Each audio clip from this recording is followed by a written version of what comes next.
What's up everybody, welcome back to another YouTube video. Voidoni here. Today I'm going to be showing and explaining how to use the Camo workshop correctly, because I do see a lot of people asking how to, and it is a bit complicated, so I'll just showcase it and explain it like what everything does. To start off simple, we're going over the most basic thing as of right now, the part material. Now the part material, you can have many different things. If you played any other Roblox game, you've seen this on the material list like a tycoon. The one everybody picks is neon. It makes it glow, and basically you can change the part color to that. You just basically make it any color you want, any neon color. Some of them don't work like that. You can tell it's neon, but it just doesn't glow. Now personally, I don't really know what texture color really does, because if you use it, it only changes like the view of what you're seeing on the actual texture. But the part color does change the color of it, like in general. So use that if you're trying to change the color. You can use both of these. So the part material is the one that covers the base of the gun. So the base of the gun is covered like that. That's the base. And then secondary will be the outers, like, you know, the stock, the handle, the mag, and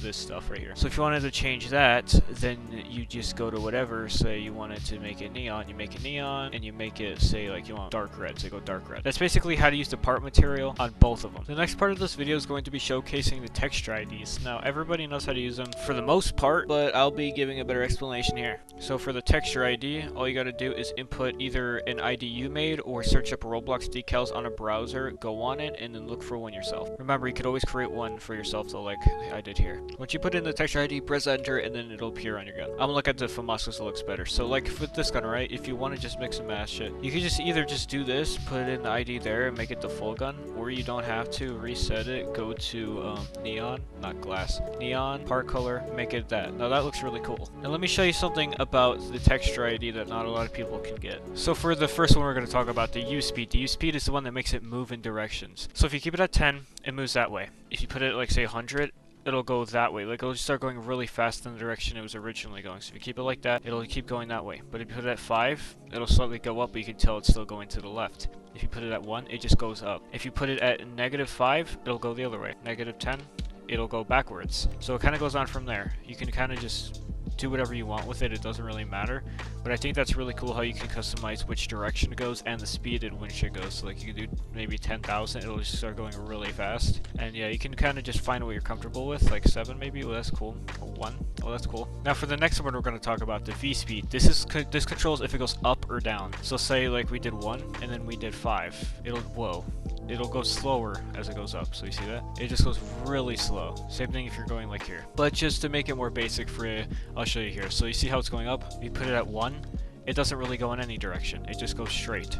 But if you put it at -10, it goes down. So if you keep it at -10, it goes down. If you put it at normal 10, then it goes up. You see what I kind of mean there? You can control the speed too. That's pretty fast. Yeah, you could just control the speed and also which direction it goes. It's a really cool thing. Now to make this part easier, we are going to be using Hobo John. And if it has a white background like that, or like a transparent background, you can change the background. I'm gonna make it black to make it easier to see. So with the use size, you control how much there is. So like you can control basically the width of it. If you put 5, there will be quite a bit. 4, it just keeps on going from there. You can kind of see what I'm doing here. But if you make it like 100, it's just gonna be like a really big, really like huge one. So it's kind of like the width of it, I'd say, and it just duplicates itself by a lot. Yeah, it's kind of hard to understand that one, but you kind of get the idea. Kind of just duplicates itself and then just gets really small. But if you put it higher, it gets really wide. Yeah, so the lower you go, the more it's gonna duplicate. So like if I put -1000,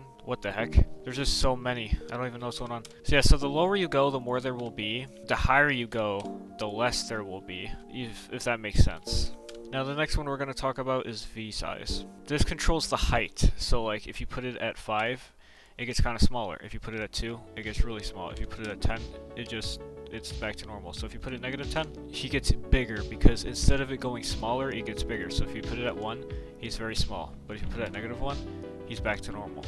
It's kind of weird to, it's hard to explain that one. So it's like -100, and then it's kind of, I don't think there's a use in putting it in the negatives, obviously, but it's fun to try. But just remember that the smaller the number is, the more it kind of just gets smaller and smaller and smaller. I accidentally put 45. Uh-oh. And remember, for pictures with transparent backgrounds, you control basically like the background color. Another thing I want to say is how to make your picture stand still. If you don't want to make an animated camo, if you just want it to be like a single picture, but 0, and then 0. It makes it just completely stay still. It doesn't move at all, but it has to be like a good picture. Because obviously, you see right here, it's off a few. So you can maybe mess with this and try and get it better, but I'd recommend just trying to get like something to do, like something good for that. So obviously, you can't see it on any gun right here. So like, let me give another example right here. So I'm going to copy and paste my thing right here. You see, oh, it's cool like that. I'm gonna copy and paste it here.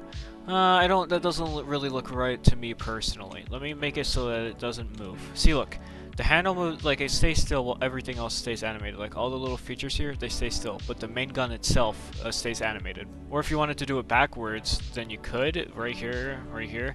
The main gun stays still while the little details and the handle stay animated. It works like that. That'll be it for the